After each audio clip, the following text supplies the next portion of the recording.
بسم اللہ الرحمن الرحیم۔ اگرچہ اسلام میں بلی حلال نہیں ہے، لیکن اس کو پاکیزہ اور طاہر حیوانات میں شمار کیا جاتا ہے۔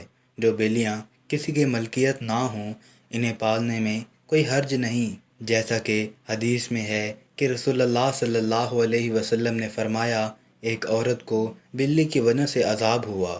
اس نے اس بلی کو قید کر کے رکھا یہاں تک کہ وہ مر گئی، پھر اسی بلی کی وجہ سے وہ جہنم میں گئی۔ جب اس نے بلی کو قید میں رکھا تو نہ کھانا دیا، نہ پانی، اور نہ ہی اسے آزاد کیا تاکہ وہ خود کیڑے مکوڑے کھا کر گزارا کر لیتی، یعنی اس نے اس بلی کو تڑپا تڑپا کر مارا تھا، اس لیے وہ جہنم میں گئی۔ ایک سائنسی اندازے کے مطابق انسان نے بلی کو 10,000 سال پہلے پالتو بنایا تھا۔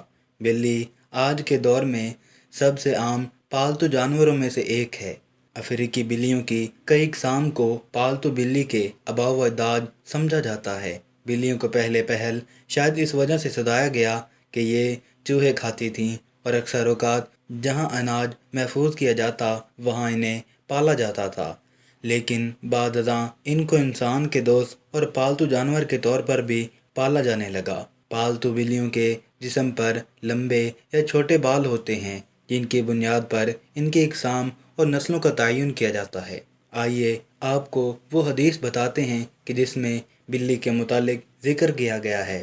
دوستو، روایات سے یہ ثابت ہے کہ بلی اگر کھانے میں سے کچھ کھا جائے یا پانی پی جائے تو وہ پلید اور نجس نہیں ہو جاتا، کیونکہ حدیث مبارکہ ہے کہ ایک عورت نے عائشہ رضی اللہ عنہ کو ہریسہ بھیجا تو وہ نماز پڑھ رہی تھی۔ اس عورت نے ہریسہ وہیں رکھ دیا تو بلی آئی اور آ کر اس میں سے کھا گئی۔ عائشہ رضی اللہ عنہ نے نماز کے بعد اسی جگہ سے ہریسہ کھایا جہاں سے بلی نے کھایا تھا، اور فرمایا، بلا شبہ رسول کریم صلی اللہ علیہ وسلم کا فرمان ہے، یہ بلی پلید اور نجس نہیں ہے، بلکہ یہ تو تم پر آنے جانے والیاں ہیں۔ حضرت عائشہ رضی اللہ تعالیٰ عنہ بیان کرتی ہیں، میں نے رسول کریم صلی اللہ علیہ وسلم کو بلی کے بچے ہوئے پانی سے وضو کرتے ہوئے دیکھا ہے۔ دوستو، جہاں تک گھر میں بلی پالنے کا سوال ہے تو فقہا کا کہنا ہے بلی گھر میں پالی جا سکتی ہے۔ ایسا کرنے میں کوئی حرج نہیں، کیونکہ بلی نہ ہی موذی جانور ہے اور نہ ہی نجس۔ ہر شخص کو معلوم ہے اس میں کوئی نقصان نہیں، بلکہ بلی گھر میں رکھنا فائدہ مند ہے۔ یہ گھر میں پیدا ہونے والے کیڑے مکوڑے اور چوہے وغیرہ کھا جاتی ہے۔ ماہرین کے مطابق بلی کے پیار میں اللہ پاک نے ڈپریشن کے مرض کا علاج رکھا ہے۔ اس کے بالوں میں خاص قسم کے بیکٹیریا پائے جاتے ہیں، انسانی جسم میں ڈپریشن کو کم کرنے میں مدد دیتے ہیں۔ چنانچہ پالتو بلی کو اپنے ساتھ لپٹا کر بٹھایا اور سلایا جائے، یہ نہ صرف آپ کی بلی کو خوش کرے گا بلکہ آپ کو ڈپریشن سے بھی نجات دلائے گا۔ اب ہم آپ کو بلیوں کے بارے میں کچھ مزید معلومات بتاتے ہیں جو ماہرین کے تجربات کے بعد سامنے آئیں۔ ویسے تو یہ معلومات سب کے لیے دلچسپ اور حیرت انگیز ہیں، لیکن جنہوں نے بلیاں پال رکھی ہیں ان کے لیے انتہائی فائدہ مند ہیں۔ ماہرین کے مطابق بلیوں کی اوسط عمر 13 سے 17 سال ہوتی ہے، مگر اکثر بلیاں 20 سال کی عمر تک پہنچ جاتی ہیں۔ دو بلیاں آپس میں کبھی بھی میاؤں کر کے بات نہیں کرتیں۔ جب بھی آپ کی بلی میاؤں کرے، جان لیں کہ وہ آپ سے مخاطب ہے۔ اس کے علاوہ بلیوں کی مونچھوں کے متعلق ایک عام تاثر پایا جاتا ہے کہ ان مونچھوں کے ذریعے بلیاں اپنا توازن برقرار رکھتی ہیں، بالکل اسی طرح جیسے اکثر سینگوں والے جانوروں کے سینگوں کے متعلق یہی تاثر پایا جاتا ہے۔ تاہم ماہرین کا کہنا ہے کہ یہ تاثر سراسر غلط ہے۔ بلی کی مونچھوں کا اس کے جسمانی توازن کے ساتھ کوئی تعلق نہیں۔ ماہرین کا کہنا ہے کہ بلیوں کی مونچھیں دراصل ایک سینسر کا کام کرتی ہیں۔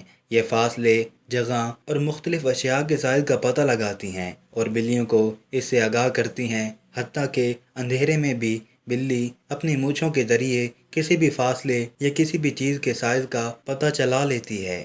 رپورٹ کے مطابق بلی کی مونچھیں تنگ جگہوں یعنی چوہوں کے بل وغیرہ کے سوراخ کی چوڑائی کا بھی اندازہ لگاتی ہیں۔ بلی اندھیرے میں بھی اپنی مونچھوں کے ذریعے کسی بل کا پتہ چلا لیتی ہے کہ وہ کتنا چوڑا ہے۔ اگر بلی کسی تنگ جگہ میں جانا چاہتی ہے تو یہ اس کی مونچھیں ہی ہیں جو اسے بتاتی ہیں کہ وہ اس تنگ جگہ میں جا سکتی ہے یا نہیں، اور کہیں اندر پھنس تو نہیں جائے گی۔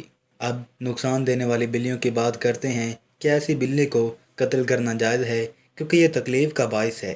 بلی کو کسی بھی صورت میں ایذا دینا جائز نہیں۔ بلی ایک پالتو جانور ہے۔ اگر کوئی بلی خونخوار ہے اور گھر کا نقصان کرتی ہے تو اسے مارنے کی بجائے پکڑ کر کسی دور دراز علاقے میں چھوڑ دیا جائے تاکہ وہ اپنا ٹھکانہ بدل لے، لیکن اسے قتل کرنے کی اجازت نہیں دی جا سکتی اور نہ ہی ایذا دینے کی۔ عام طور پر بلی کے رونے کو بدشگونی مانا جاتا ہے۔